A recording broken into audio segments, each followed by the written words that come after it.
नमस्कार. मी सौरभ नाफडे तुम्हा सगळ्यांचं या आदिशक्ती ज्योतिर्विद्यालयाच्या 53व्या व्याख्यानात सहर्ष स्वागत करतो. तसेच अग्निहोत्री मॅडमनी मला बोलायची आणि स्वागत करण्याची संधी दिली त्याबद्दल मी त्यांचे आभार मानतो. आदिशक्ती ज्योतिर्विद्यालयाच्या संचालिका ज्योतिषाचार्य सौ शिल्पा अग्निहोत्री मॅडम या स्वतः ज्योतिषशास्त्री असून अनेक पुरस्कारांनी त्या विभूषित आहेत. त्यांनी अनेक मासिकातून आणि अनेक पुस्तकातून विपुल लेखन केलेलं आहे. त्या सध्या एबीपी माझाच्या सोशल हँडलसाठी रोजचे राशी भविष्य लिहित आहेत. ह्या ज्योतिष विद्यालयाची जी स्थापना आहे ती 2011 साली झाली होती. या ज्योतिष विद्यालयामार्फत विशारद ते शास्त्री हे वर्ग चालतात. तसेच त्या व्यतिरिक्त वास्तुशास्त्र, अंकशास्त्र, स्विचवर्ड, झिबुसुमॉल, हस्तसमुद्री हे विषय इथे शिकवले जातात. सर्व विद्यार्थ्यांना मॅडम स्वतः शिकवत आहे आणि ह्या विद्यालयाचं सध्या 15वं वर्ष चाललं. आपल्या सगळ्यांच्या लाडक्या सौ शिल्पा अग्निहोत्री मॅडमना आजचं मीनेतील शनी हे व्याख्यान सुरू करावं अशी विनंती करतो. नमस्कार. प्रथम श्री गणेशाला वंदन करून आणि माझ्या सर्व गुरूंना वंदन करून मी व्याख्यानाला सुरुवात करते. आजचा माझा विषय आहे मीन राशीतला शनी प्रवेश. बघा, 29 मार्च 2025 ला रात्री 9:42 शनीचा मीन राशीमध्ये प्रवेश होणार आहे आणि 2 जून 2027 पर्यंत तो मीन राशीत राहणार आणि मग मेषेमध्ये तो प्रवेश करेल. ह्या दरम्यान मकर राशीची 7.5 संपून मेष राशीची 7.5 सुरू होणार आहे आणि वृश्चिक आणि कर्क राशीची पनौती संपून धनु आणि सिंह राशीला पनौती सुरू होणार आहे, म्हणजे 2.5 वर्षाची मिनी 7.5. शनी आणि गुरु हे दोन्ही रिझल्टंट प्लॅनेट आहेत. गुरु हा काय आहे तर गुरु हा भाग्य आणि अध्यात्म याचा कारक ग्रह आहे. तर शनीकडे काय आहे तर धैर्य आहे, तपस्या आहे आणि अनुशासन हा जो भाग आहे हा शनीकडे आहे. हे 2 ग्रह दैवी ऊर्जा निर्माण करतात, त्यामुळे लोकांना दैवी आशीर्वाद यांचा खूप चांगला मिळतो. सध्या बघा, वृषभ राशीमध्ये गुरुचं भ्रमण चालू आहे, म्हणजे शनीच्या पुढे गुरु महाराज आहेत आणि आत्ता गुरु वृषभ आहेत तर शनी हा मीनेत येणार आहे, म्हणजे आत्ता तो कुंभेत आहे. हे 2 ग्रह 60 वर्षांनी एकत्र येतात, हे तुम्हाला माहिती आहे.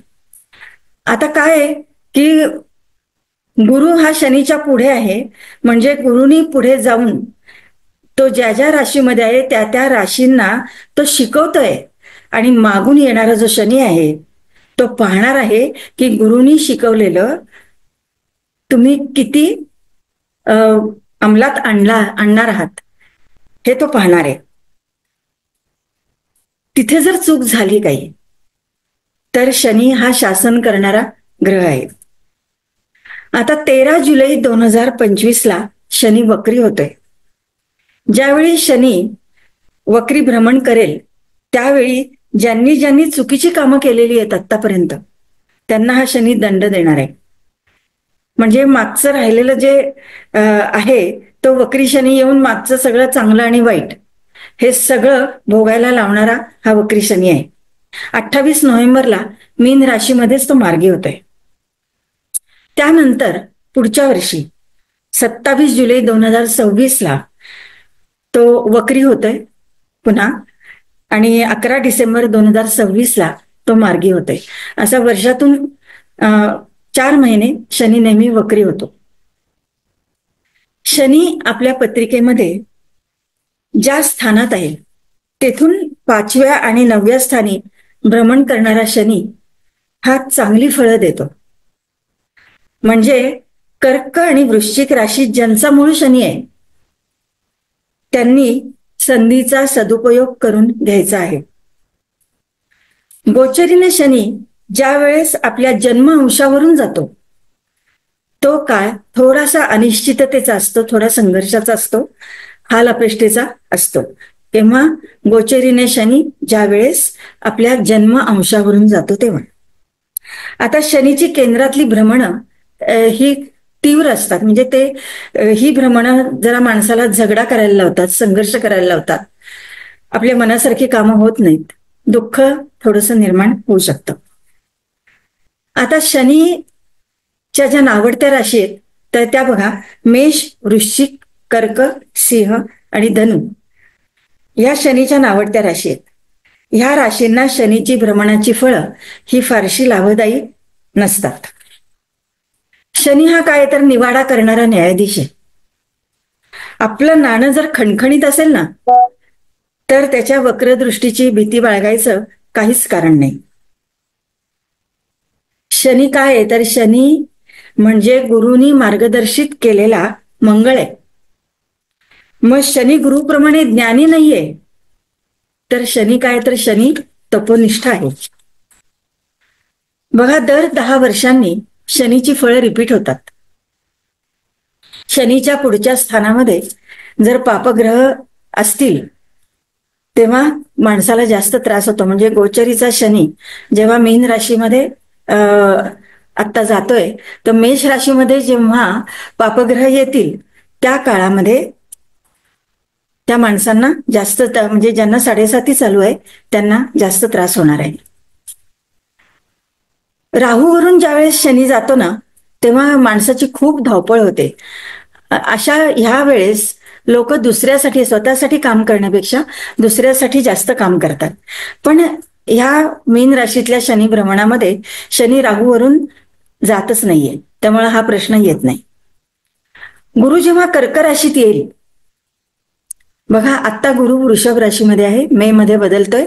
मे मध्ये तो मिथुनेमध्ये जाईल. मिथुन राशीमध्ये हा म्हणजे अतिचार भ्रमणाने जाणार आहे. मग तो ऑक्टोबर पर्यंतच आहे, ऑक्टोबर 2025 पर्यंत मिथुनेमध्ये आहे आणि त्यानंतर तो कर्क राशीमध्ये प्रवेश करणार आहे. त्यावेळेस बघा, म्हणजे 18 ऑक्टोबर 2025 ला गुरुचा कर्केतला प्रवेश आणि 5 डिसेंबरला गुरु वक्री होऊन पुन्हा मिथुन राशीमध्ये प्रवेश करेल. तोपर्यंत शनीची जी फळं आहेत ती कोणालाही तीव्र अशी मिळणार नाहीयेत. मग आता आपल्याला असं वाटतं की 7.5 आता सुरू झाली नवीन, तर 29 मार्च पासून लगेच 7.5ची फळं मिळायला सुरुवात होणार आहे का? तर ह्याचं उत्तर नाही. 7.5ची फळं नक्की केव्हा मिळतात तुम्हाला सांगते, की ज्या वेळेस कुंभ राशीमध्ये शनी 15 डिग्रीवर आला त्यावेळेस मीनेला 7.5ची फळं मिळायला सुरुवात झाली. आता जेव्हा मीन राशीमध्ये शनी 15 डिग्रीवर जाईल तेव्हा मेषेला 7.5ची फळं मिळणार आहेत. तुम्ही चंद्राचं नक्षत्र रोज बघा. नक्षत्र गोचरी तुम्हाला माहिती आहे, जन्म, संपत, विपत हे सगळ्यांना माहिती आहे. मग ही नक्षत्र गोचरी बघून नक्षत्र स्वामीचा शनीशी संबंध कसा आहे तर तो ते बघा आणि त्याप्रमाणे त्या शनीचं फलित तुम्ही देऊ शकता. गोचरीने चंद्रापासून शनी 3रा, 6वा आणि 11वा जर असेल तर तो चांगली फळं देतो. म्हणून मकर, तुळ आणि वृषभ या राशींना आत्ताच्या मिनेतल्या शनीची जी फळं आहेत ही चांगली मिळणार आहेत. आता काय होतं की आम्हाला कशी काय फळं मिळणार आहेत, आमच्या राशीला कशी फळं मिळणार आहेत, हे सगळ्यांना फार उत्सुकता असते. पण बघा, चंद्राबरोबर शनी म्हणजे हा आता 7.5लाच काळ झाला. मग चंद्राबरोबर शनी आता कुठल्या राशीला आहे तर तो मीन राशीला आहे. चंद्रासमोर शनी म्हणजे मीन राशीच्या समोर कन्या रास येते, तर कन्या राशीला आता 7.5 नाहीये, पण चंद्रासमोर शनी हा सुद्धा चांगला जात नाही. शनी ज्या राशींवर दृष्टी टाकतो त्या राशींना पण हा शनी चांगला जात नाही. म्हणजे वृषभ, कन्या आणि धनु या राशींवर शनी दृष्टी टाकतोय, त्यामुळे त्या राशींना जरा प्रॉब्लेम आहे. ज्या राशींना पनौती चालू आहे म्हणजे धनु आणि सिंह या राशींना पण तो चांगला जाणार नाहीये, म्हणजे पनौतीचा काळ आहे. ज्यांना शनीची महादशा आणि अंतर्दशा चालू आहे त्यांनी उपासनाही करायलाच हवी. उपासनेकडे मी नंतर येणारच आहे. परंतु महादशा अंतर्दशा ज्यांना शनीची चालू आहे तर त्यांनी सुद्धा उपासना करणं प्राप्त आहे, जरी त्यांना 7.5 नसली तरी.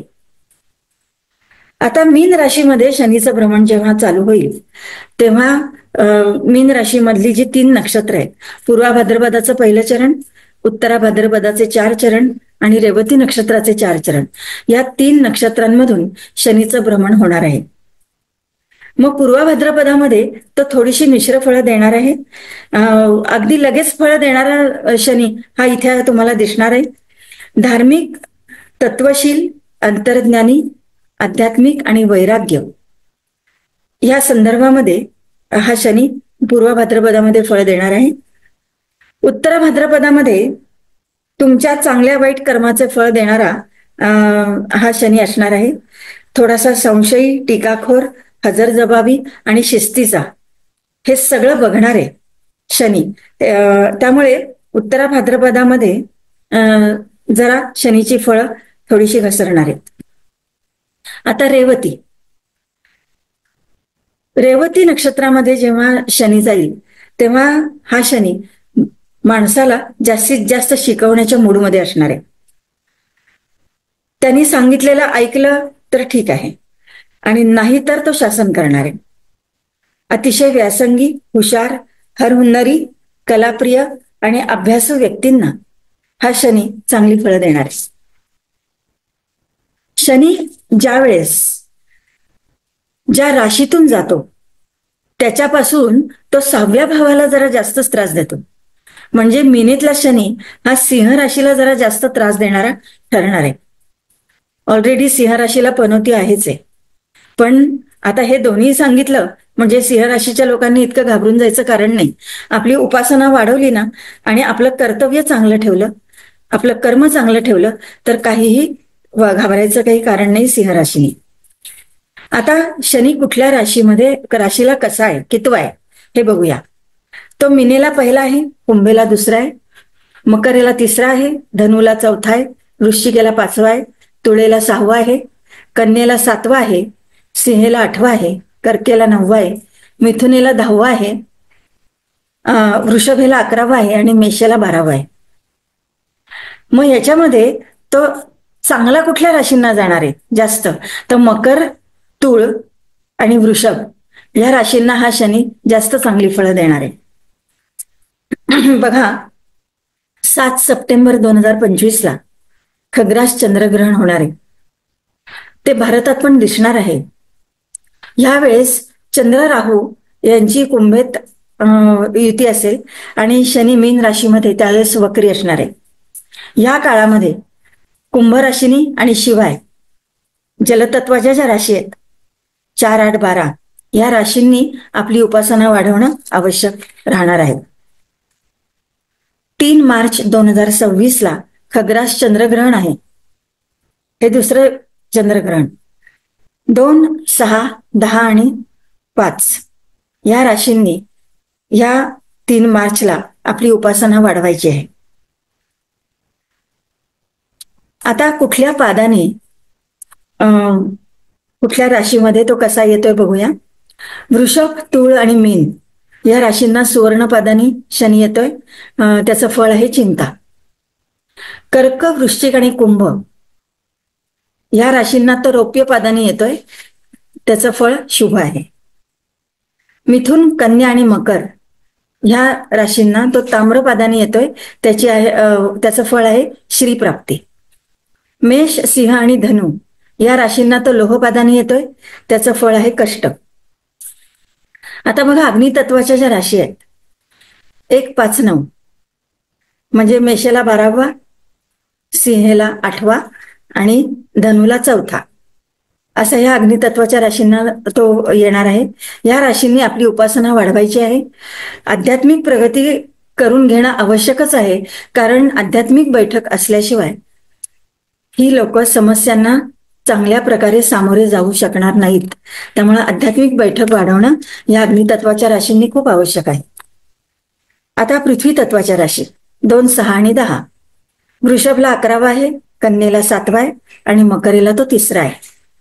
मग वृषभ आणि मकरेला तो चांगला आहेच आहे ऑलरेडी. कन्येनी काय करायचंय तर कन्येनी आळस झटकून कामाला लागायचंय.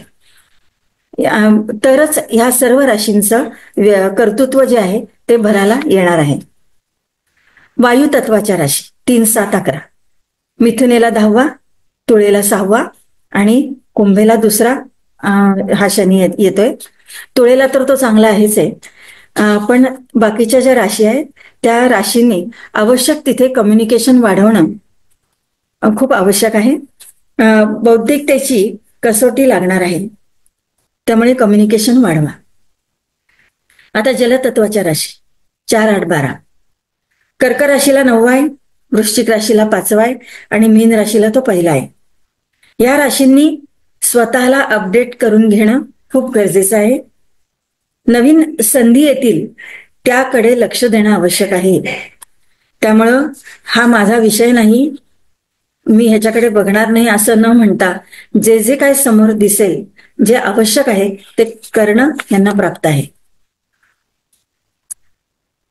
शनीचं कार्य कसं आहे तर शनीचं कार्य भव्य आहे. पण ही भव्यता कशी पुढे जाते तर ती मंदपणाने पुढे जाते. बराच काळ हळूहळू शनैः शनै, त्याचं नावच आहे शनी, परिणाम करणाऱ्या गोष्टी हा शनी दाखवतो. दीर्घ विचार आणि हळूहळू स्वरूप घेणारे निर्णय, सतत टोचणी, सतत काळजी, हळूहळू ग्रासणारं नैराश्य, पिछेहाट, ऱ्हास किंवा उतरती कळा ही शनीच्या कारकत्वामध्ये मूलतःच आहे. मग ह्याच्यामध्ये चांगलं काय आहे तर शनीकडे उत्तम नियोजन आहे, सूत्रबद्धता आहे, सुसंगतपणा आहे. त्यामुळे मोठमोठे प्रचंड ज्या गोष्टी आहेत, म्हणजे आपण म्हणू की कालवे बांधणं, रस्ते बांधणं, धरणं बांधणं, मोठे मोठे, ही जी मोठी कामं आहेत ही हा शनी फार चांगल्या प्रकारे करू शकतो. त्यामुळे तो यशस्वी होतो. दूरगामी परिणाम करणारी कामं हा शनीच करू शकतो. ग्रहांच्या नामावलीमध्ये ज्या नावाला त्याच्यावर विश्वास ठेवणारे आणि न ठेवणारे सुद्धा विचकून असतात, असं नाव म्हणजे शनी महाराज. कोणतीही सोपी वाटणारी जी गोष्ट आहे ना ती अवघड का आणि कशी हे सोदाहरण पटवून देण्याचं जे काम आहे ना ते शनीच करतो. शनीकडे काय आहे तर संयम आहे, चिकित्सा आहे, चिवटपणा आहे आणि बऱ्याचदा राग आणणारा ढिम्मपणा हा सुद्धा शनीकडेच आहे. तो विनाकारण चिडचिड करून आणणारा ग्रह आहे. थंड आणि प्रचंड अशा अनेक गोष्टींचा उद्गाता हा शनी म्हणजे एक वेगळंच गूढ वलय आहे आणि ते गूढ वलय असणारा हा ग्रह आहे. हा मंदगती ग्रह असल्यामुळं त्याचे परिणाम पण दीर्घकालीन, पक्के आणि ठाम स्वरूपाचे असतात. कारण 2.5 वर्ष एका राशीमध्ये शनी राहतो. मग 2.5 वर्ष एका राशीमध्ये म्हणजे तसा बराच काळ आहे त्याचा, म्हणून त्याला रिझल्टंट प्लॅनेट म्हणतात. म्हणजे शनी बदल जेव्हा होतो तेव्हा तो माझ्या राशीला कसा आहे आणि मला कसं फळ देणार आहे याच्यासाठी लोक अगदी अशी कॉन्शियस असतात की मला कसं फळ मिळेल. तर त्याप्रमाणे तो कसं होतं की दरवर्षी 4 महिने शनी वक्री असतो आणि जेव्हा हा वक्री होतो तेव्हा आधीच्या राशीची जी राहिलेली फळं आहेत, चांगली आणि वाईट दोन्ही, ही दोन्ही फळं हा वक्री शनी देत असतो. म्हणजे तो ह्या 2.5 वर्षामध्ये 2 वेळा वक्री होणार आहे. त्याचं तारखा मी तुम्हाला सांगितल्या केव्हा वक्री होणार आहे तो. मग आता आपण म्हणतो की मीन, मेष आणि वृषभ, काय कुंभ, मीन आणि मेष या राशींना 7.5 आता, वृषभ राशीला नाही, कुंभ, मीन आणि मेष या राशींना 7.5 असणारे. मग 7.5 म्हणजे काय तर 7.5 म्हणजे चंद्राचा शनीकडून होणारा असतं. चंद्र म्हणजे काय, चंद्र म्हणजे मोह आहे, माया आहे, वासना आहे, विषयाकडे त्याचं जास्त लक्ष आहे. त्यामुळे चंद्राचं हे वागणं शनीला अजिबात आवडत नाही. तो किती वेळा शनीला सांगतो की हे तू अजिबात त्याच्याकडे लक्ष देऊ नको, तुला कुठं खरं पाहिजे या मोह मायेपासून अलिप्त व्हायला पाहिजे. पण यौगिक दृष्टिकोनातून पाहता तो काय आहे, शनी चंद्र हे ऐकत नाही आणि त्यामुळे तो मनाचा अस्त करतो, चित्ताचा संकोच करतो, बुद्धीचा पराभव करतो शनी, आणि अहंकाराचा उद्रेक करतो. अहंकार केलेला शनीला अजिबात आवडत नाही. म्हणूनच सारं अंतःकरण चतुष्टय ढवळून काढणारा 7:30चा काळ म्हणजे हा परीक्षेचा काळ असतो. बुडत्याचा पाय खोलात अशी परिस्थिती ह्या 7:30च्या काळामध्ये होऊ शकते. घेतलेले निर्णय चुकतात किंवा केलेल्या कामाचा पश्चाताप होतो. मग काही विकार निर्माण होतात, रोग निर्माण होतात, आयुष्यात मध्ये दुःख निर्माण होऊ शकतात. चंद्र म्हणजे काय, तर चंद्र हा आईचा कारक आहे, सुखाचा कारक आहे, मातृभाव चंद्राकडे आहे, वाहन आहे, ऐश्वर्य आहे, जलतत्व आहे, उत्तर दिशा आहे, कर्करास चंद्राकडे आहे. गुरुचं दैवी प्रांगण म्हणजे कर्करास आहे आणि त्याचा स्वामी म्हणजे चंद्र आहे. अशा चंद्राचा हा शनी अस्त करतो. त्यामुळे म्हणून चंद्राला शनी 7:30 लावतो, कारण चंद्र शनीचं कधीच ऐकत नाही. आता 7:30चा जो प्रभाव आहे, मी आता म्हणलं की कुंभ राशीला पहिली 3 वर्ष ही खरं म्हणजे चांगली जात नाही. आता कुंभरास त्याच्यातून बाहेर पडलेली आहे.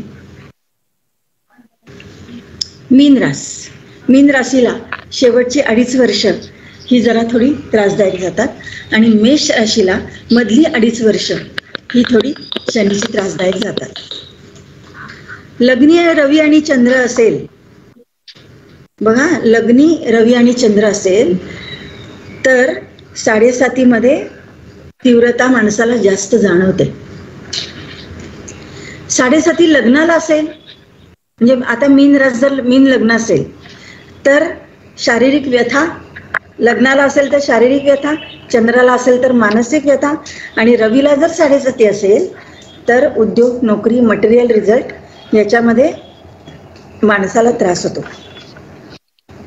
मग हा त्रास 7.5 वर्ष सतत होतो का, तर नाही, सतत हा त्रास होणार नाही. कारण कसं आहे की तुमचं कर्म चांगलं असेल, तुमच्या उपासना चांगल्या असतील, तुमचं काम, तुमचं कर्तव्य तुम्ही व्यवस्थित करत असाल तर, आणि शिवाय तुमचं मागचं कर्म जर चांगलं असेल तर हा शनी तुम्हाला अजिबात वाईट फळं देत नाही. मग तुम्ही बघता की 7:30 खूप जणांना असते आपल्या माहितीमध्ये, पण सगळ्यांना 7:30ची फळं वाईट मिळतात का, तर नाही. 7:30 मध्ये खूप जणांचं चांगलं पण होतं की नाही. म्हणजे मग काय असतं की जसा 7:30 मध्ये शनी रस्त्यावर आणतो तसा तो उच्च पदाला पण नेऊन पोचवतो. असं 7:30चं महत्व आहे. जितका शनी पत्रिकेमध्ये बलवान तितका त्याला त्रास थोडासा कमी होतो. पण असं म्हटलं तरी सुद्धा मकर आणि कुंभ राशीचा शनी स्वराशीचा आहे, पण त्यांना तो त्रास देत नाही का, तर तो त्यांना देतो. त्रास देणार नाही असं नाही, त्यांना तो त्रास देतोच. चंद्रावर गोचर गुरुचा दृष्टियोग जेव्हा असतो, म्हणजे चंद्रावर गोचर गुरुची जेव्हा दृष्टी असते त्या काळामध्ये 7:30चा माणसाचा त्रास हा नक्कीच कमी होतो. कारण चंद्र हे मन आहे, त्यामुळे मन माणसाचं उल्लसित राहतं आणि शनीनी जर त्याचा अस्त केलेला आहे तर तो अस्त थोडासा त्याचा प्रभाव कमी होतो. सूर्य आत्मा आहे आणि चंद्र म्हणजे काय, तर चंद्र म्हणजे मन आहे. आत्मा आणि मन या 2 तत्वांवर शरीराची विभागणी झालेली आहे. रवी आणि चंद्र या 2 ग्रहांवर इतर ग्रहांच्या फलाची उभारणी झालेली असते. आत्मा बिघडला म्हणजे मनुष्य निर्जीव बनतो आणि मन शुद्ध नसलं तर माणसाला दुःख भोगायला लागतं. म्हणून रवी आणि चंद्र यांच्या 7:30ला हे जास्त महत्व आहे. जन्मतः जर शनी वक्री असेल किंवा स्तंभी असेल शनी, किंवा शत्रू बरोबर असेल, शत्रुयुक्त असेल, किंवा शत्रूंनी दृष्ट असेल शनी, तर शनी ची ही वाईट परिस्थिती असल्याची लक्षणं आहेत. अशा वेळी शनीची 7:30 ही माणसाला जास्त त्रासदायक जाऊ शकते.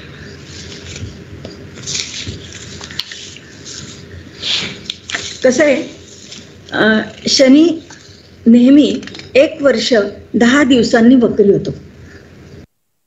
आणि तो 132 ते 145 दिवस तो वक्री असतो आणि ही परिस्थिती ही नेहमीचीच असते. पूर्व भाद्रपदा मधलं जे चौथं चरण आहे तिथं चंद्राचं आधिपत्य आहे. पूर्वा भाद्रपदा तिथं माणसाला त्रास होईल. उत्तरा भाद्रपदाचं पहिल्या चरणाचा स्वामी आहे रवी, तिथे पण त्याला त्रास होईल. उत्तरा भाद्रपदाचं दुसरं चरण जे आहे त्याचा स्वामी आहे बुध आणि तिसऱ्या चरणाचा स्वामी आहे शुक्र. तर हे दोन्ही काय आहेत? शनीचे मित्र आहेत. त्यामुळे उत्तरा भाद्रपदाचं दुसरं आणि तिसरं चरणामधून जेव्हा शनी भ्रमण करेल तर तो काळ चांगला जाईल. उत्तरा भाद्रपदाचं चौथं चरणाचा स्वामी मंगळ आहे, इथं माणसाला त्रास होऊ शकतो. रेवती नक्षत्राचं पहिलं चरण गुरुच्या आधिपत्याखाली येतं, तिथं आध्यात्मिक फळं ही त्याला चांगली मिळणार आहेत. दुसरं चरण आणि तिसरं चरण हे शनीच्या आधिपत्याखाली आहे, त्यामुळं माणसाच्या चांगल्या आणि वाईट कर्मांची फळं ही ह्या काळामध्ये त्याला मिळणार आहेत. आणि रेवती नक्षत्राचं चौथं चरण, या चरणाचा स्वामी आहे गुरु, इथे सुद्धा माणसाला आध्यात्मिक फळं ही चांगली मिळणार आहेत. आता खूप असं असतं की प्रत्येक राशीला असं वाटत असतं की माझ्या राशीला तो कसा आहे, मला त्याची फळं काय मिळणार आहे. तर मेष राशीला तो 12वा शनी आहे. तर प्रत्येक राशीची थोडक्यात आढावा घेते. मेष राशीला 12वा शनी ह्या मेष राशीच्या लोकांनी भरपूर कष्ट उपसण्याची तयारी ठेवायची. मानसिक आरोग्य थोडंसं अडचणीत येणार आहे. सल्लागार, रसायन, रंग, स्फोटक, वैद्यकीय क्षेत्र, अंमलबजावणी खातं, लष्कर, पोलीस ह्याच्या संधी ह्यांना देशाबाहेर मिळतील. म्हणजे परदेशाच्या संदर्भामध्ये यांना चांगली फळं मिळणार आहेत. तर त्याचा मेष राशीच्या लोकांनी जरूर लाभ घ्यावा. स्थावर जंगम आणि प्रॉपर्टीमध्ये शक्यतो गुंतवणूक यांनी करायची नाही आहे. वात विकार आणि पोटाचे विकार किंवा दूरचे प्रवास त्यांना होऊ शकतात. कर्ज थोडंसं ह्यांना काढावं लागू शकतं. डोकेदुखी आणि डिप्रेशनचा त्रास यांना होऊ शकतो. वृषभ राशीला 11वा शनी आहे. एका नवीन चांगल्या पर्वाची सुरुवात करून देणारा हा काळ आहे. वेगळी दिशा देणारा आहे. संधीचा जास्तीत जास्त पुरेपूर वापर ह्या लोकांनी करून घ्यायचा आहे. स्वतःचं बस्तान हे लोक बसवू शकतील. भावंडांकडून ह्यांना मदत मिळेल. चिकाटी पाहिजे. वरिष्ठांचे प्रॉब्लेम ह्यांचे कमी होतील. पाय, घोटे, त्वचा, कान यांची विशेष काळजी यांनी घेतली पाहिजे. कर्ज झेपेल तेवढंच घ्या आणि वसुली जास्तीत जास्त ह्या लोकांनी करायची आहे. मिथुन राशीला शनी हा उत्तम नसला तरी काही ठाशीव आणि क्षमतापूर्ण फलित देणारा असा हा शनी असेल. वैफल्याची भावना हा तो थोडासा देणार आहे. कष्ट वाढवणार आहे. आई वडील पत्नीबरोबर विसंवाद थोडासा होऊ शकतो. कामकाजात चुका होऊ शकतात. कार्यक्षेत्र व्यापक होईल यांचं. नवीन जबाबदाऱ्या यांच्या अंगावर येऊ शकतात. दूरगामी बदल होऊ शकतात. काही तात्पुरत्या नफ्यावर बोट ठेवून काम करणं हे विनाकारण नुकसान अंगावर ओढून घेण्यासारखं आहे. थोडासा कोणाचा तरी दबाव यांच्यावर येऊ शकतो. आता कायदेशीर बाबींमध्ये थोडंसं लक्ष द्यावं लागेल. आता कर्क राशीला 9वा शनी आहे. शनी बदल हा सर्वोत्तम नसला तरी काही अनुकूल स्पंदनं निर्माण होतील. तीर्थाटन, दूरचे प्रवास होतील. संकट कमी होणार आहेत. भावंडांबरोबर दुरावा नाही तरी अलिप्तता थोडीशी निर्माण होऊ शकते. तटस्थ राहून नातेसंबंधाचा विचार करणं योग्य होईल. रात्र व्हायच्या आत ह्या लोकांनी जेवण करणं खूप सोयीस्कर होईल. थंड पदार्थांचं सेवन नकोय. वातुळ पदार्थ तर नकोच. त्वचेचे रोग, कर्णरोग, हाडाची दुखणी थोडीशी यांची वाढू शकतात. पैसा मिळेल, उत्पन्न वाढेल, संस्कार आणि धर्म परंपरा यांच्याशी संबंधित या लोकांनी राहायचं आहे. आर्थिक स्थिती सुधारेल, नवीन प्रोजेक्ट आणि व्यापारामध्ये फायदा होईल. सिंह राशीला 8वा शनी आहे. पनौतीचा काळ आहे. प्रेम प्रकरणामध्ये थोड्याशा अडचणी निर्माण होऊ शकतात. काही महत्त्वाचे परिणाम घडवून आणणारा असा शनी आहे हा. कृती करा आणि निर्णय विचारपूर्वक घ्या असं सांगणारा हा शनी इथे आहे. साधक बाधक चर्चा करून घेणे म्हणजे दुसऱ्याचा सल्लासुद्धा घ्यायचा आहे या लोकांनी. सातत्याने अर्थार्जन यांचं होत राहील. अचानक मोठी गोष्ट हाताला कशी लागू शकेल याकडे ह्या लोकांनी जरा लक्ष द्यावं. शनीची स्थिती ह्या लोकांना जरी चांगली नसली तरी पनौती जरी असली तरी ह्या लोकांनी जर आपली उपासना वाढवली, आपलं कर्तव्य जर चांगलं केलं तरी ह्यांना तसा काहीही प्रॉब्लेम निर्माण होणार नाही. आपली कागदपत्र जी आहेत म्हणजे जमिनीची असतील, घराची असतील तर ती व्यवस्थित ठेवा. ती मृदुभाषी राहा म्हणजे कडक बोलायचं नाहीये यांनी. आणि आपली कामं संध्याकाळी 5 नंतर जर केली तर यांना जास्त यश मिळेल.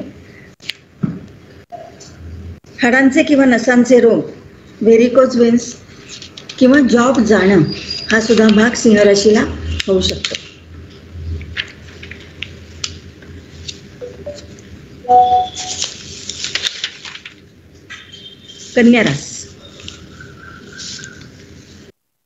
कन्या राशीचा 7वा शनी आहे. मन थोडंसं विचलित होईल, सेविंग होईल.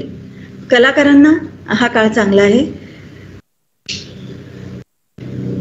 पण गृहसौख्यामध्ये थोडासा उणेपणा, साथीदाराचा अबोला किंवा कौटुंबिक कलहाला सामोरं जावं लागेल. संयम किंवा सबुरी या लोकांनी ठेवणं आवश्यक आहे. परदेशगमन होऊ शकतं. नियमित कामे सुद्धा दिरंगाईने यांची होऊ शकतात. प्रकृती बिघाड, प्रवास, तब्येत आणि नशीब या साऱ्याच बाबतीत काहीसा उशीर आणि उद्विग्नता आणणारा हा काळ आहे. आपला उतावीळपणाला रोखा. कोर्ट कचेऱ्या करायला लावणार आणि जोडीदाराला थोडासा चांगला नाहीये. उगीच नाहक तणावाखाली राहणारे लोक म्हणजे कन्या राशीचे लोक राहतील. तुळ राशीला 6वा आहे. हा 6वा शनी हा तसा चांगलाच जातो, हितकारक आहे. लोकांचा विरोध मावळेल, शत्रूवर विजय मिळेल. नोकरदार वर्गाकडून थोडासा त्रास संभवतो. फसवणूक पण होऊ शकते आणि मित्रमंडळींकडून सहकार्याची शक्यता कमी होईल. साधी दुखणी सुद्धा लांबतील यांची. थंड पदार्थांचं सेवन किंवा शेळे अन्न तुळ राशीने खाऊ नये किंवा प्रक्रिया केलेल्या अन्न यांना फाटाच द्यायला पाहिजे. थोड्या थोड्या अंतराने अन्न सेवन केलं तर ते पचनाची शक्ती त्यांची जास्त चांगली राहील. संतान प्राप्ती होऊ शकते.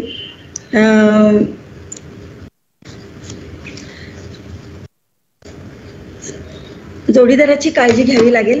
पार्टनरशिपमध्ये थोडेसे गोंधळ होऊ शकतात. वातविकार आणि आजारपण येऊ शकतं. वृश्चिक राशीला 5वा शनी आहे. शेअर ट्रेडिंग नको.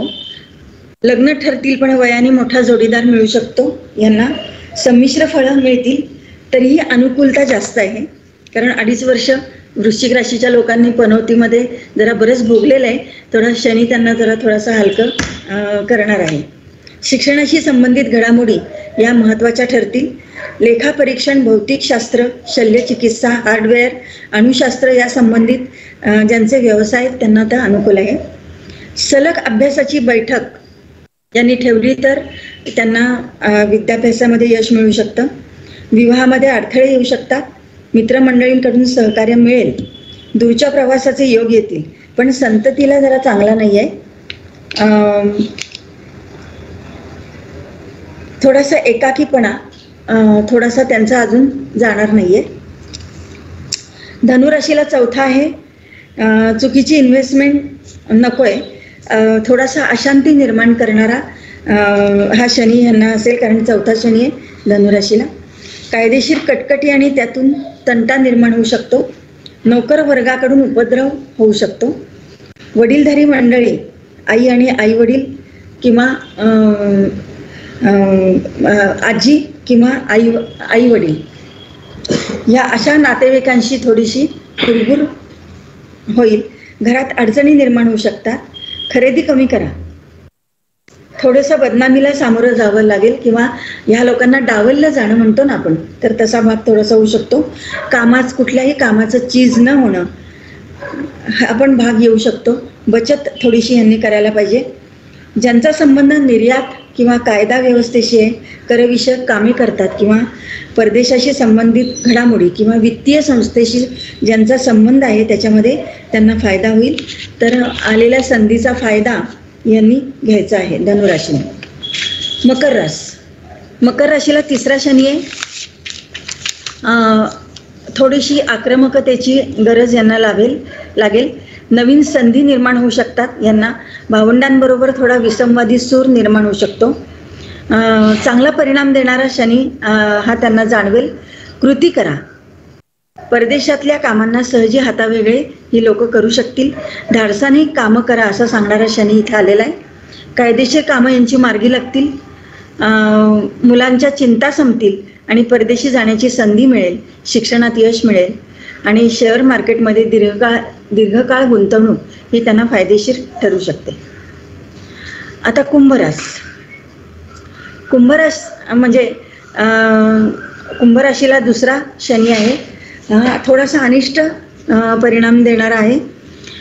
बोलण्यावर आणि आहारावर ह्या लोकांनी नियंत्रण ठेवायला हवं. आर्थिक घडी बिघडू देऊ नये. सकृत दर्शनी अलबेल वाटणाऱ्या गोष्टी यानंतर त्यांना त्रासदायक ठरू शकतात. ज्यातून काही हाती लागणार आहे अशा गोष्टींमध्ये पैसा गुंतवणं हे त्यांना फायदेशीर ठरेल.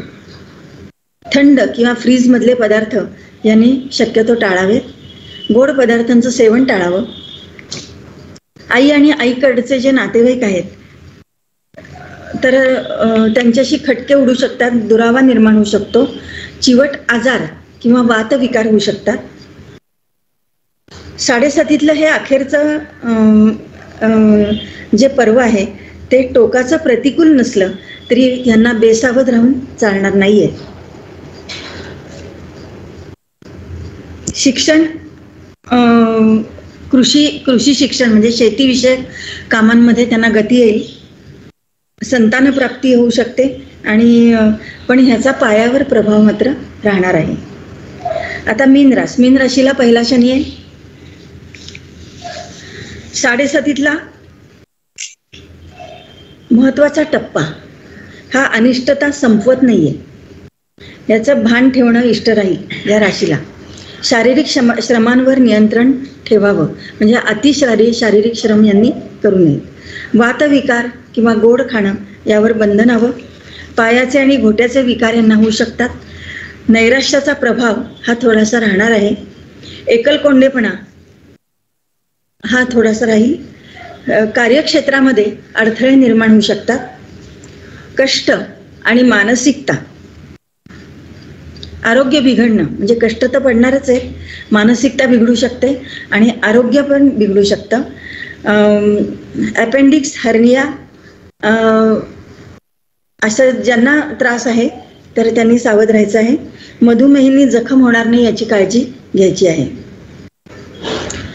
असं 12 राशींचं हे थोडंसं तुम्हाला आता आढावा घेतला मी. आता भारताची परिस्थिती साधारण काय राहील थोडक्यात सांगणार आहे की देशातली दळणवळण व्यवस्था जी आहे तर ती थोडीशी महाग होईल. देशाचं आर्थिक उत्पन्न वाढेल म्हणजे कराचा बोजा हा शेवटी आर्थिक उत्पन्न वाढणार म्हणजे काय, कराचा बोजा जनतेवर पडणार आहे. जनतेमध्ये असंतोष निर्माण होईल. आध्यात्मिक उन्नतीच्या दृष्टीने नवीन मंदिरं बांधली जातील. ग्रंथनिर्मितीच्या दृष्टीने लेखकांना ह्या काळामध्ये प्रोत्साहन मिळेल. कलाकारांना फारसा चांगला काळ नाहीये. शैक्षणिक क्षेत्रात नवीन कायदे कानून निर्माण होतील जे जनतेला त्रासदायक ठरणार आहेत. त्यामध्ये विद्यार्थी वर्ग जरा थोडासा भरडला जाणार आहे. परदेशाशी होणारे व्यापार किंवा आयात निर्यात यामध्ये अडचणी येऊ शकतात. धार्मिक क्षेत्रांवरून वादविवाद निर्माण होतील. शास्त्रीय शोध लागतील आणि राजकीय क्षेत्रामध्ये सत्ताधारी पक्षाला काम करताना विरोधकांशी खूप संघर्ष करावा लागेल. नवीन रोगांच्या साथीला प्रजेला बळी पडावं लागेल आणि गुप्त शत्रूंकडून देशाला जपावं लागेल. जेवढी आध्यात्मिक प्रगती होईल तेवढी प्रजा सुखी राहील. लोक मेडिटेशन, साधना, जपतप, हिलिंग याकडे जास्त आकर्षिले जाणार आहेत. आता हे सगळं झालं, कुणाला चांगला कुणाला वाईट. कसाही असला तरी तो शनीच आहे. शेवटी चांगला असणाऱ्यांना सुद्धा शनी सोडणार नाहीये, वाईट असणाऱ्यांना तर सोडणारच नाहीये. त्यामुळे त्यांनी उपासना करणं आवश्यक आहे. मग आता मी सांगते की ह्यांनी उपासना वाढवा, उपासना करा. तर शनीचा जप आहे. शनीचा जप आपल्या पंचांगामध्ये पण दिलेला आहे. तर तो जप करा. शनिवारी सुंदरकांडाचा पाठ करा. आणि हनुमानाची उपासना ही 7:30साठी हनुमानाची उपासना खूप चांगली ठरते. कारण हनुमानाला शनी घाबरतो. त्यामुळं हनुमानाने शनीकडून वर मागितलेला आहे की माझे जे भक्त असतील त्यांना तू छळणार नाहीस, हे वरदान मला दे. त्यामुळे हनुमानाची उपासना जर तुम्ही केली, बघा आपण शनीला जातो तर नेहमी म्हणतात की शनीचं समोरून दर्शन घ्यायचं नाही, जरा तिरकहून दर्शन घ्या. मग शनीच्या तिथेच बघा नेहमी हनुमानाचं मंदिर असतं. शनी आणि हनुमानाचं मंदिर असं जवळजवळच असतं. तर हनुमानाच्या उपासना ही 7:30साठी खूप चांगली. 7:30साठीच नाही तर सर्वांनी हनुमानाची उपासना करणं आवश्यक आहे. तर आता बघा की ज्यांना खूप शारीरिक त्रास आहे, म्हणजे 7:30 चालू आहे आणि शारीरिक त्रास खूप आहे, त्यांनी रोज 11 वेळा मारुती स्तोत्र म्हणणं आवश्यक आहे. पण ज्यांना शारीरिक त्रास नाही आहे त्यांनी कमीत कमी 5 वेळा तरी मारुती स्तोत्र म्हणणं आवश्यक आहे. त्यांनी 11 वेळा नका म्हणू. मारुती स्तोत्राचं एक गुपित तुम्हाला सांगते की मारुतीची उपासना करावीच, कारण ती दास्यभक्ती त्याच्याकडे आहे. ती शक्तीचं दैवत आहे. ती शक्ती निर्माण होते. पण अति मारुतीची उपासना ही तुम्हाला कर्मठ बनवते, तुम्हाला भावनाविहीन बनवते. लक्षात आलं का? म्हणजे आपण म्हणतो ना की कोमल भावना या राहत नाहीत. लक्षात आलं का? तर कठोर आहे ती उपासना, कठोरपणा देते थोडासा. त्यामुळे हनुमानाची उपासना करायचीच. पण ज्यांना शारीरिक त्रास आहे त्यांनी 11 वेळा मारुती स्तोत्र म्हणा. पण ज्यांना शारीरिक त्रास नाही आहे आणि 7:30 चालू आहे त्यांनी रोज 5 वेळा मारुती स्तोत्र म्हणणं आवश्यक आहे. अजून एक दुसरा उपाय असा 7:30 करायचा आहे की तिळाचं तेल किंवा सरसूचं तेल एका कटोरीमध्ये घ्यायचं. त्याच्यामध्ये एक नाणं टाकायचं, 1 रुपयाचं नाणं टाका. आपलं प्रतिबिंब त्याच्यामध्ये बघा शनिवारी. आणि हे 3 ते 7 शनिवार करायचं आहे. आणि ते जे तेल आहे ते शनीच्या देवळात द्या किंवा पिंपळाच्या झाडाखाली ठेवून या. आणि तो एक जप आहे तो ओम छाया आत्मजाय शनैश्चराय नमः. ओम छाया आत्मजाय शनैश्चराय नमः हा जप तुम्ही करू शकता. त्याच्यानंतर ओम नमो भगवते शनैश्चराय सूर्यपुत्राय छाया आत्मजाय नमः. परत सांगते, ओम नमो भगवते शनैश्चराय सूर्यपुत्राय छाया आत्मजाय नमः हा जप सुद्धा रोज तुम्ही 1 माळ करा. त्यानंतर शंकराची उपासना म्हणजे कुठली तर महामृत्युंजयाचा जप. हा जर तुम्ही रोज केलात तर एकतर तब्येत चांगली राहते. म्हणजे शनीचा पहिला अटॅक कुठं असतो माहितीये का? तो पहिला तब्येतीवर असतो. माणसाची तब्येत तो बिघडवतो. कारण मी क्लासमध्ये शिकवताना मी नेहमी सांगते की हा जो अटॅक आहे म्हणजे तो अगदी श्रीमंत आहे, त्याच्या आजूबाजूला सगळे असे उभे आहेत की ह्याला आम्ही काय मदत करू शकतो, याला खाणं पिणं काय आहे, त्याच्या दिमतीला अनेक लोक असतील बरं का, पण त्याला जो शारीरिक त्रास आहे तो शारीरिक त्रास त्यालाच सहन करायला लागतो. मला इथं दुखतंय म्हणल्यानंतर ते दुखणं जे आहे ना ते कुणी माझं वाटून नाही घेऊ शकत. हे शनीचं कारकत्व आहे, हे शनी करतो. त्यामुळं महामृत्युंजयाचा मंत्र हा तब्येत चांगली ठेवण्यासाठी एक अतिशय उत्तम मंत्र आहे. म्हणजे काही लोकांचा इतका गैरसमज आहे की ICU मध्ये अगदी पंथाला लागलेला मनुष्य आहे तेव्हा महामृत्युंजयाचा जप करा म्हणजे त्याचं काय व्हायचं असेल ते शांतपणे होईल, पण असं नाहीये. महामृत्युंजयाचा जप हा तुम्ही तुमची तब्येत चांगली राहण्यासाठी रोज करणं आवश्यक आहे.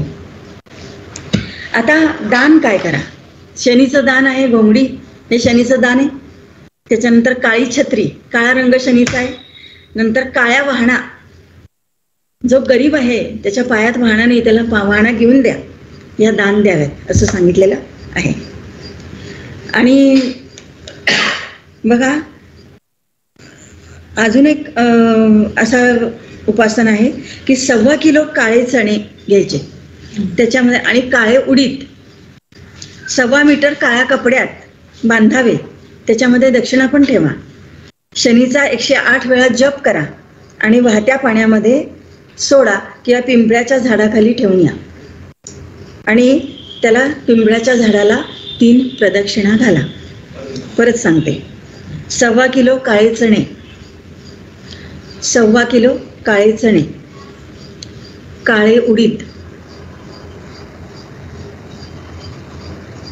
तेवढेच 1.25 किलो. हे एकदाच करायचंय, एकदाच केव्हा तरी करायचंय. 1.25 मीटर काळ्या कपड्यामध्ये बांधायचं, त्याच्यामध्ये दक्षिणा पण टाका.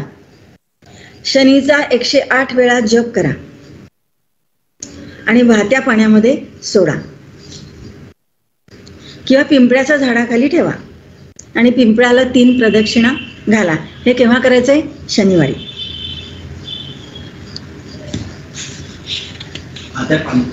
वाहत्या पाण्यामध्ये. बघा निसर्ग कुंडलीप्रमाणे शनी कोण आहे तर तशी शनी दशमेश आणि लाभेश आहे. ज्यांनी माझी निसर्ग कुंडली ऐकली आहे त्यांना माहिती आहे की कुंडलीच्या उदित भागामध्ये शनी आणि गुरुच्याच राशी येतात, बरोबर.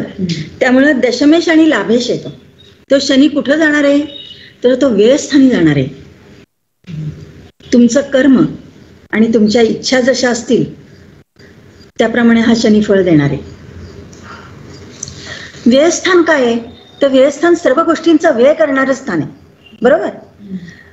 पण तसंच ते कुठलं अजून स्थान आहे तर ते इन्व्हेस्टमेंटचं पण स्थान आहे. इन्व्हेस्टमेंट करतो की नाही आपण, इन्व्हेस्टमेंट करतो म्हणजे काय, आपण एखादा फ्लॅट घेतला तर आपल्याकडचा पैसा त्याच्यामध्ये घालतो म्हणजे आपल्याकडचा पैसा संपला की नाही, इन्व्हेस्टमेंट झाली. मग अध्यात्माची इन्व्हेस्टमेंट काय तर दान करा. जेवढं तुम्ही दान कराल तेवढी ती इन्व्हेस्टमेंट आहे. मग कोणती इन्व्हेस्टमेंट करायची तर तुमच्याकडच्या असलेल्या गोष्टींचा व्यय केल्याशिवाय इन्व्हेस्टमेंट होत नाही. मग इथे येणारा शनी जो आहे तो कुठे येतोय तर व्ययस्थानात येतोय, मीन राशीमध्ये येतोय. मीन राशी काय आहे तर मोक्ष त्रिकोणातली शेवटची रास आहे. काय, शनी हा वैराग्याचा कारक ग्रह आहे, एकांतवासात नेणारा ग्रह आहे शनी. मग इथे येणारा शनी तुमची आध्यात्मिक इन्व्हेस्टमेंट तुम्ही किती करता हे बघणारच आहे, हे लक्षात ठेवा. मग हे सगळ्या राशींना लागू आहे. ज्यांना चांगला वाईट आहे अशा राशींनाच लागू नाही आहे, सगळ्या राशींना लागू आहे. बघा कुंभरास ही निसर्ग कुंडलीप्रमाणे लाभस्थानात येते. मटेरियल रिझल्ट देणार लाभस्थान काय तर इच्छाशक्तीचं स्थान आहे, इच्छेचं स्थान आहे. शनी मेष राशीपासून कुंभ राशीपर्यंत आलेला आहे. तिथं शनी आल्यानंतर त्यांनी शिकवून सोडलेलं आहे की किती इच्छा किती ठेवायच्या आहेत. काय, माणसाच्या जेवढ्या इच्छा असतील ना तेवढा तो मोक्षाप्रत जाऊ शकत नाही. इच्छेचा व्यय करायला पाहिजे, लक्षात आलं का. मग कुंभ राशी म्हणजे लाभस्थान हे मटेरियल रिझल्ट देणारं शेवटचं स्थान आहे. म्हणजे तुम्हाला मोक्षाकडे जायचं असेल, एखाद्या मनुष्याने खूप संपूर्ण आयुष्य चांगलं घालवलेलं आहे बरं का, त्याला मोक्षापर्यंत जायचं आहे, तर त्या मोक्षाच्या दारावर सुद्धा इच्छा बसलेलीच आहे, शनी बसलेला आहे तिथे. तिला पार करून मग तुम्ही व्ययस्थानात जाताय, हे लक्षात ठेवा. आणि हे जे मटेरियल रिझल्ट देणारं हे जे लाभस्थान शेवटचं स्थान आहे, तर ते तुम्ही तुमची इच्छा किती ठेवणार आहात. म्हणजे आयुष्याचा उत्तर काळ आला तरी इच्छा माणसाच्या संपत नाही. आणि बघा, लाभस्थानाच्या समोर कुठलं स्थान आहे, पंचमस्थान आहे. मग पंचमस्थानामध्ये तुमचं पूर्वपुण्य आहे, पूर्वकर्म आहे. मग या पूर्वकर्मानुसार तुम्ही आतापर्यंत जे जे कर्म केलेलं आहे, जे जे तुम्हाला लाभ मिळालेले आहेत, ज्याचा ज्याचा वेळ झालेला आहे, हे सगळं तिथं लाभस्थानामध्ये संपवायला पाहिजे, कारण तुम्हाला जायचंय व्ययस्थानामध्ये.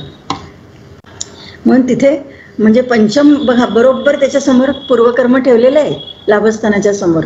म्हणजे कसं आहे माहितीये का, की तोंडामध्ये लोकांच्या रामनाम येतच नाही, किंवा ते कारण सांगतात काहीतरी की वेळ मिळत नाही, अमुक तमुक तमुक तमुक. काही तुमच्या तोंडामध्ये देवाचं नाव येत नाही, याचा अर्थ तुमचं पूर्वपुण्य किती कमी आहे. तुमचं पूर्वपुण्य असल्याशिवाय तुमच्या देवाचं नाव येतच नाही, तुमचा देवावर विश्वास बसतच नाही, हे लक्षात ठेवा. तर तो हा भाग आहे. मेष ते कुंभ राशीमध्ये शनी भ्रमण करून आलेला आहे आणि तो शेवटच्या राशीत जातोय, व्ययस्थानामध्ये जातोय. त्यामुळं सर्व राशींना बरे वाईट अनुभव देऊन तो आलेला आहे. विचार करा, मीन राशीत जातोय, शेवटच्या राशीत जातोय, 12व्या राशीमध्ये. मग सगळ्या राशींना बरे वाईट अनुभव तो शिकवून आलेला आहे. आणि मोक्ष त्रिकोणाच्या राशीमध्ये तो गेलेला आहे. मग आता तरी तुमच्यामध्ये काही फरक पडलेला आहे का नाही, हे तो आजमावणार आहे. लक्षात आलं का.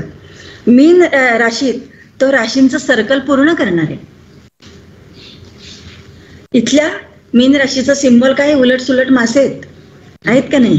मग ही उलट सुलट माशांची जी उलघाल आहे, एक सुलट आहे उलट आहे, ही तुम्हाला आतापर्यंत आलेली आध्यात्मिक जी अनुभूती आहे ती थांबवणार आहे का वाढवणार आहे, हे शनी तिथं बसून बघणार आहे. कारण तो शिकवून आलेला आहे 1 ते 11 राशींपर्यंत तुम्हाला.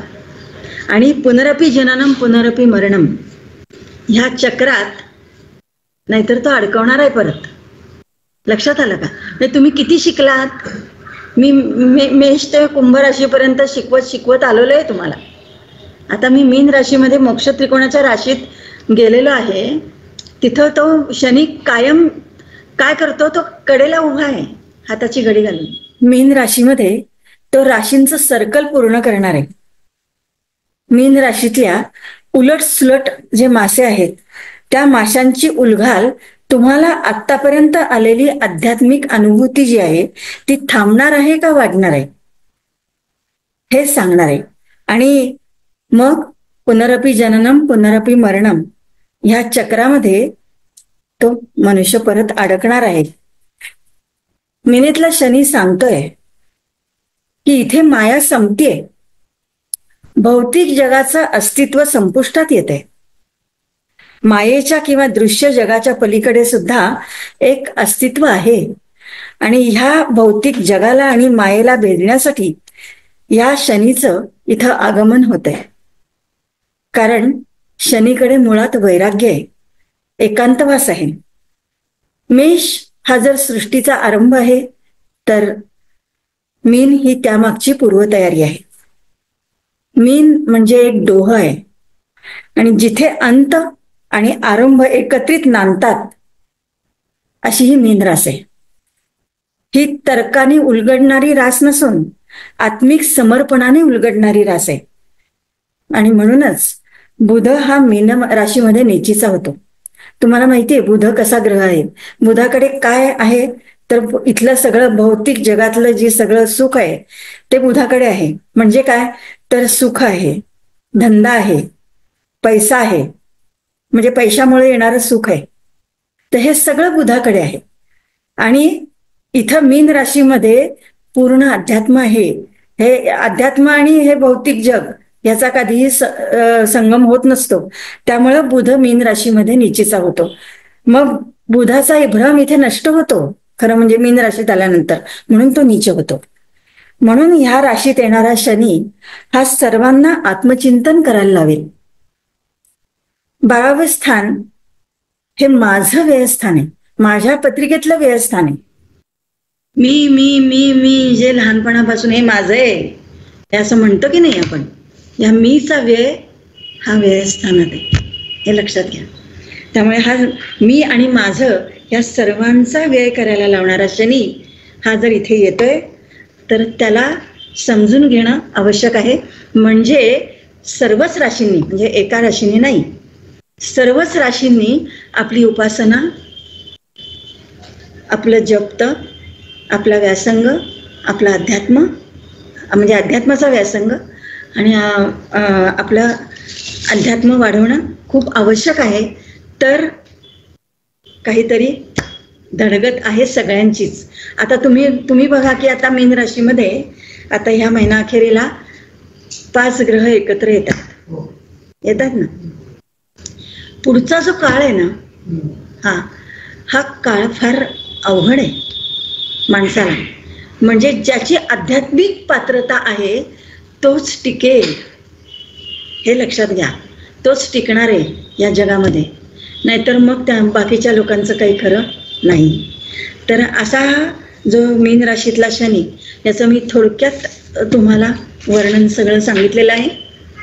तर पुढची सूत्र मी सौरभकडे देते आणि अश्विन हिरवे आज आभार मानणार आहेत. तर अश्विन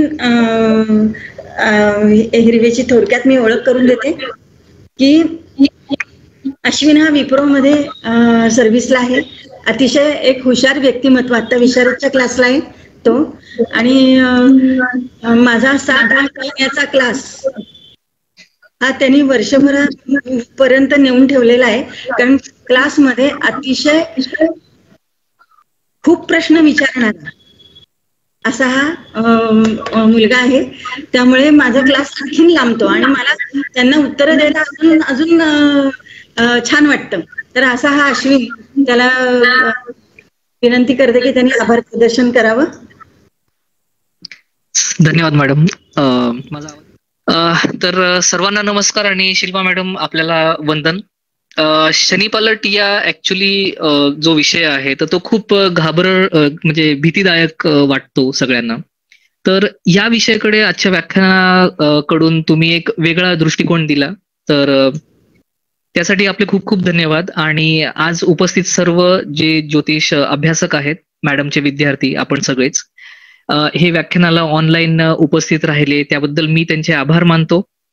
आपले स्वागत अध्यक्ष श्री सौरभ नाफडे यांचे पण मी आभार मानतो. आणि प्रमुख वक्ते ज्योतिषाचार्य डॉक्टर शिल्पा अग्निहोत्री यांना पण मी म्हणजे ज्या भाषेत त्यांनी रसाळ भाषेत मार्गदर्शन केलं आपल्याला, त्याबद्दल मी त्यांचे आभार मानतो. आणि या ठिकाणी मी कार्यक्रम संपल्याचे जाहीर करतो. धन्यवाद. धन्यवाद सर्वांना. आपली मीटिंग